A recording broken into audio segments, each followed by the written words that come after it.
Remue ménage. Remue ménage.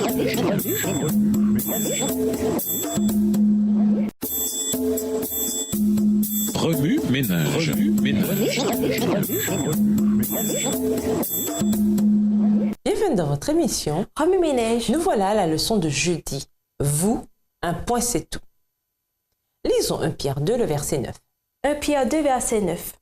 Vous, au contraire, vous êtes une race élue, un sacerdoce royal, une nation sainte, un peuple acquis afin que vous annonciez les vertus de celui qui vous a appelé des ténèbres à son admirable lumière. À l'âge de 5 ans environ, je me suis aperçu que mon apparence physique était très différente de celle de mes 5 frères et sœurs.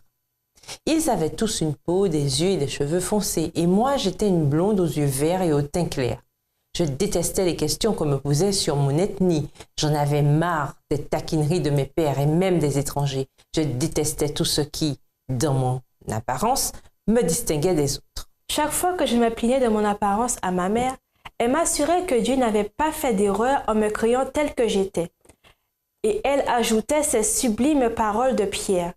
Mais vous êtes la race choisie, les prêtres du roi, la nation sainte, le peuple qui appartient à Dieu.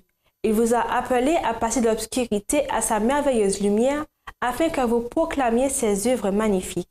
1 Pierre 2, verset 9. Le jour où je me suis enfin sentie à l'aise avec mon apparence extérieure, Dieu a commencé à me montrer la nécessité de m'occuper de mon être intérieur. J'ai alors commencé à accepter la recommandation de Pierre. Ne cherchez pas à vous rendre belle par des moyens extérieurs, recherchez plutôt la beauté de l'être intérieur.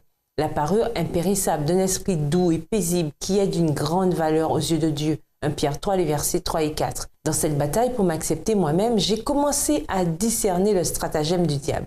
Il voulait que mon apparence extérieure m'absorbe au point de détacher mon regard des choses vraiment importantes, comme la personne que je suis et ce que je crois. Aujourd'hui, la société soutient l'idée que notre apparence extérieure est ce qui compte le plus. La télévision et les médias sociaux nous poussent à nous occuper jusqu'à l'obsession de notre poids, de la couleur de nos cheveux, de la blancheur de nos dents, du type de vêtements que nous portons, etc. Et la formation du caractère? Cette question est hélas bien peu abordée.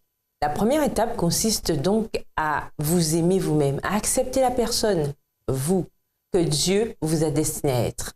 Vous, un point c'est tout. Dès que vous vous aimerez comme Dieu vous aime, vous commencerez à découvrir le but de votre vie. Vous serez libre d'aimer les autres et de partager l'amour que Dieu vous a donné. Quelle que soit votre apparence ou votre originalité, vous n'êtes pas une erreur. Acceptez vos imperfections parce que Dieu les a déjà acceptées. Remue ménage. Comment équilibrez-vous et maintenez-vous votre apparence extérieure tout en fortifiant votre être intérieur? De quelle façon acceptez-vous vos imperfections? Ressemblez-vous au Christ? En quoi vous voyez-vous comme Dieu vous voit? Au revoir. Et à demain si Dieu veut. Remue ménage.